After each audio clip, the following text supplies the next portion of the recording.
Olá, eu sou o escritor Wisner Fraga e aqui no canal Acontece nos Livros eu comento a prosa produzida por escritores brasileiros contemporâneos. Valorize a nossa literatura. Antes de falar sobre o livro de hoje, eu peço que você se inscreva no canal.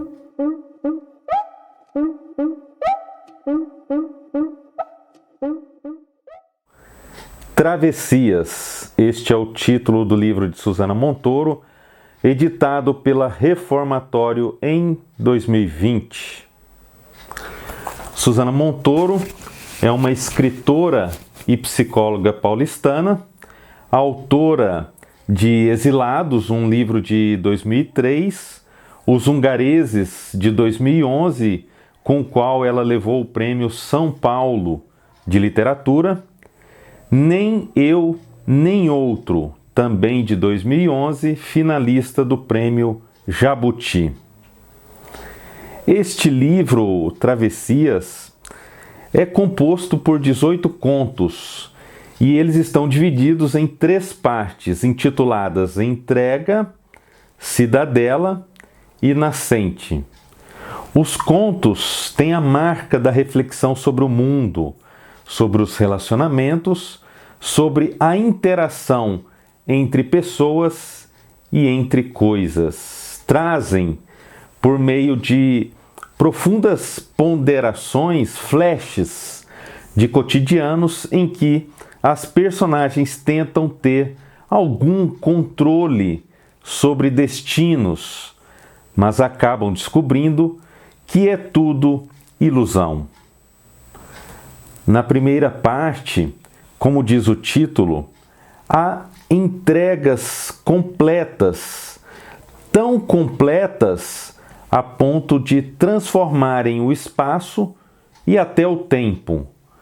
As personagens tentam uma interação tão completa com tudo que acabam se fundindo, de certa forma, se perdendo e, claro, se transformando em algo novo, algo inédito, nem melhor, nem pior do que eram antes. Apenas transformadas, como se o conceito de evolução não tivesse sentido aqui, mas apenas a mudança fosse possível. É preciso mudar rumo a uma nova compreensão das coisas. Nesta parte, logo no primeiro conto, a personagem principal é uma casa, aparentemente sem habitantes, mas muito bem cuidada. Essa casa chama a atenção da narradora, que sente uma vontade incontrolável de entrar lá e de conhecer o interior do local, numa viagem rumo a si mesma. É talvez essa busca por autoconhecimento o grande tema do livro. Há várias fusões, como se a continuidade só fosse possível com a união entre pessoas, entre lugares, entre coisas, entre instantes. Nesta mesma parte, há o belo conto Vento Solar, em que um casal se reencontra, mas não tem mais o mesmo desejo de antes. É preciso reestruturar, compreender novamente a empatia, atravessar espaços e tempos rumo ao outro, mesmo que haja portas a ser destrancadas.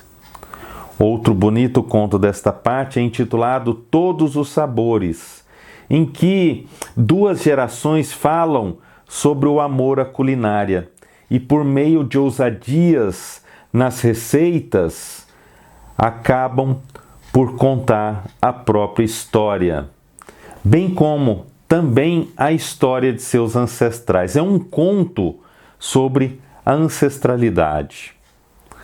Na parte 2, intitulada Cidadela, os contos falam da importância do meio, do entorno na vida e nas decisões das personagens. Há sempre uma porta, um obstáculo, uma pessoa, um trauma, uma diferença a dividir, a não deixar o outro ultrapassar certos limites. A segurança só pode estar dentro destas pequenas fortalezas, dessas pequenas cidades habitadas por pouquíssimas pessoas, mas muitos fantasmas. No conto Cidadela, uma psicóloga deseja um consultório totalmente à prova de som. Os segredos não podem escapar dali de forma nenhuma, como se somente o silêncio fosse possível para a travessia rumo a si própria. E se der sorte, rumo ao outro também. A terceira parte, apesar do nome Nascente, traz contos sobre o fim, sobre a morte. O primeiro já tem essa marca. O tempo de cada um fala sobre dois amigos inesperados em um hospital, tentando sobreviver. Mas é o conto final, intitulado também Nascente, o melhor desta parte. Ali, uma mulher tenta encontrar o sítio que contém várias nascentes. Ela deseja comprar o lugar, mas não é fácil chegar até lá. Mesmo com a ajuda de um caronista que conhece bem a região. É uma metáfora para a própria obra. Não é fácil encontrar o sentido naquilo que as personagens fazem ou querem fazer.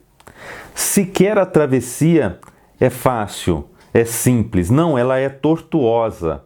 Como é o caminho que cruzam para tentar encontrar o sítio. Nada é linear. Nada pode ser explicado de forma clara. Tudo é construção. Os contos são recortes de sensações, de vidas que em algum momento chegam a uma encruzilhada e devem escolher para onde ir. Os textos são melancólicos, líricos, com a marca da boa literatura. Eu recomendo muito a leitura deste livro e também dos outros livros de Suzana Montoro. Eu vou ler agora a primeira parte do conto Todos os Sabores, que usa a culinária para falar de ancestralidades.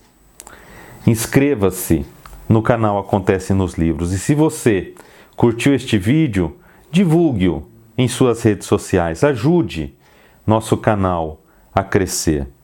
Valorize a literatura brasileira. Valorize as editoras e as publicações independentes.